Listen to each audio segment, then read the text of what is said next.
आशा कर्मचारी व गटप्रवर्तक्या येत्या 12 जानेवारीपासून पुन्हा संपावर जाणार असल्याचे चांदवड येथील गटविकास अधिकारी सौ स्नेहा लाड यांना निवेदन दिले। राज्यासह जिल्ह्यातील आशा व गटप्रवर्तक यांच्या मागणीबाबत बैठक घेऊन निर्णय घेण्यात आला। मात्र शासनाने अद्यापही याबाबतचे शासन आदेश निर्माण केलेले नाहीत।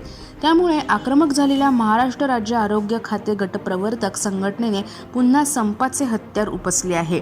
मंजूर केलेल्या मागण्यांचे शासन निर्णय 12 जानेवारी 2024 पूर्वी काढावा, अन्यथा 12 जानेवारीपासून राज्यातील सर्व आशा स्वयंसेविका व गटप्रवर्तक राज्य बेमुदत संपावर जातील। तसंच 29 डिसेंबर 2023 पासून आशा व गटप्रवर्तक यांचा ऑनलाईन कामावर देखील बहिष्कार असल्याचं त्यांनी सांगितलं। आमच्या मागण्या: दिवाळी भेट 2000 रुपये, दिवाळीपूर्वी देण्यात येणाऱ्या आशा सेविकांचा मोबदल्यात 7000ची वाढ, गटप्रवर्तकांच्या मोबदल्यात 600-200 रुपयांची वाढ, संप काळातील मोबदला देण्यात येईल असे आश्वासन देण्यात आले होते। त्यापूर्वीही हे केलेले नाही। या संदर्भात जिल्हा महिला सरचिटणीस सुवर्णा मेतकर यांनी यावेळी चांदवड येथील अधिकारी यांना निवेदन देताना सांगितले।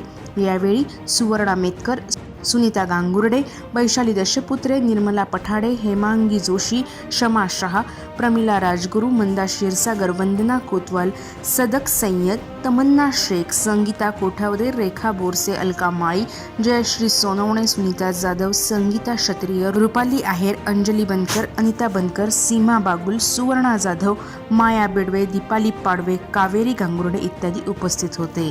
आशा गटप्रवर्तक चांदवड तालुका। आज या ठिकाणी पंचायत समिती चांदवड येथे आज आम्ही आमच्या ऑनलाईन कामावर बहिष्कार टाकण्यासाठी आलेलो आहे। बहिष्कार टाकण्याचं कारण एकच आहे का आम्ही 18/10/2023 रोजी बेमुदत संपावर गेलो होतो। संप काळामध्ये आम्हाला मंत्रालयामधून सूचना मिळाल्या का 1/11/2023 रोजी या संदर्भामध्ये आमची मीटिंग लावली होती। ज्या आमच्या मागण्या होत्या, ज्या रास्त मागण्या होत्या, त्या मागण्यांसाठी 1/11/2023 रोजी मुंबई मंत्रालयामध्ये तानाजी सावंत आरोग्यमंत्री साहेब यांनी आमची एक मीटिंग आयोजित केली होती कृती समितीच्या बैठकीमध्ये त्यांनी आमच्या आशाताईंना 7000 रुपयाची वाढ दिलेली आहे आणि गटप्रवर्तकांना ही 10,000 रुपयाची वाढ दिली आहे आणि 3 ते 4 महिन्यामध्ये अशा गटप्रवर्तकांना हे शासकीय सेवेमध्ये सामावून घेण्यासाठी NRHMमध्ये सामावून घेण्यासाठी आम्ही फाईल पुढे प्रस्ताव मांडू अशा आम्हाला त्यांनी घोषणा देऊन त्या ठिकाणी आमची मानधनवाढीची एक घोषणा त्या ठिकाणी जाहीर केली होती। पण मानधनवाढीची घोषणा ही फक्त तोंडी झालेली आहे। लेखी स्वरूपामध्ये आम्हाला कोणत्याही प्रकारच्या या ठिकाणी GR हा आम्हाला मंजूर झालेला नाही आहे। जोपर्यंत आमचा GR निघत नाही आहे तोपर्यंत आज आम्ही 29/12/2023 या रोजी आज आम्ही ऑनलाईन कामावर बहिष्कार टाकत आहोत आणि येणाऱ्या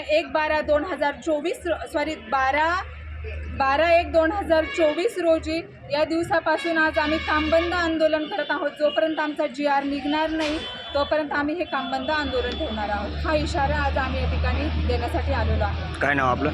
सुवर्णा मेतकर, चांदवड तालुका। जागर जनस्थानसाठी शुभम मोडके पाटील, नाशिक।